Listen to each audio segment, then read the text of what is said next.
Hello అండి, రేషస్ కిచెన్లో French fries తయారీ విధానం చూపిస్తాను. దీనికోసం ఒక 2 ఆలుగడ్డలు తీసుకున్నాను. వీటిని స్లైస్లా కట్ చేసి చక్కగా వాష్ చేసి బాయిల్ చేసి ఇలా తయారు చేయాలో చూపిస్తాను. నీళ్లు బాగా మరుగుతున్నాయి కదా, మరుగుతున్న నీటిలో సాల్ట్ వేసుకుందాం. సాల్ట్ వేసుకొని జస్ట్ ఒక 1 మినిట్ స్లైస్గా కట్ చేసుకున్న ఆలు, ఫ్రెంచ్ ఫ్రైస్కి మనం స్లైస్లో ఇలా కట్ చేసుకోవాలి. కట్ చేసుకున్న ఆలు అన్నీ వేయాలి.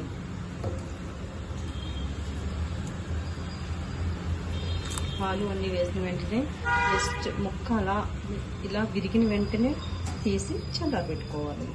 చేసిన తర్వాత ఇవన్నీ ఒక క్లాత్ మీద వేసి బాగా చల్లారబెట్టాలి. చల్లారిన తర్వాత జిప్ లాక్ కవర్లో వేసి డీప్ ఫ్రిడ్జ్లో పెట్టుకోవాలి. ఒక 5 అవర్స్ తర్వాత మనం ఫ్రై చేసుకోవాలి.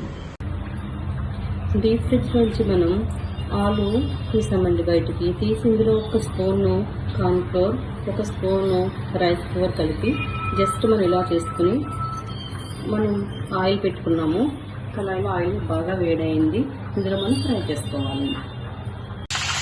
సింపుల్గా ఆయిల్లో వేసుకోవాలండి. నీళ్ళకుండా తీసుకోండి.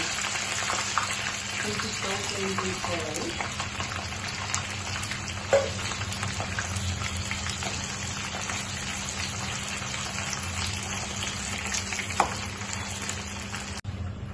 ఇలా అన్ని ఫ్రెంచ్ ఫ్రైస్ బాగా ఫ్రై అయినండి. అప్పుడు మనం తీసుకుని నెక్స్ట్ ఇంకొక రౌండ్ వేసుకుందాం. ఇందులో అన్నీ ఫ్రై అయిన తర్వాత ఇందులో సాల్ట్ వేసుకోవాలండి. సాల్ట్ వేసుకుని లైట్గా రెడ్ చిల్లీ పౌడర్, కారం వేసుకోవాలి. కారం వేసుకుని ఇవి జస్ట్ మనం ఇలా చేసుకుని సర్వ్ చేసుకోవడమే. హలో అండి, వెల్కమ్ టు రేషస్ కిచెన్. పిల్లలు ఎంతో ఇష్టపడే ఫ్రెంచ్ ఫ్రైస్ రెడీ.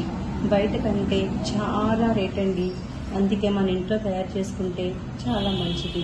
ఆలు అంత హెల్త్కి మంచిది కాదు, కానీ అప్పుడప్పుడు తినాలనిపిస్తే చక్కగా చేసి పెట్టవచ్చు. వెరీ గుడ్ ఫర్ హెల్త్ అని చెప్పలేను, కానీ ఓకే, అప్పుడప్పుడు తినచ్చు అనమాట. From రేషస్ kitchen.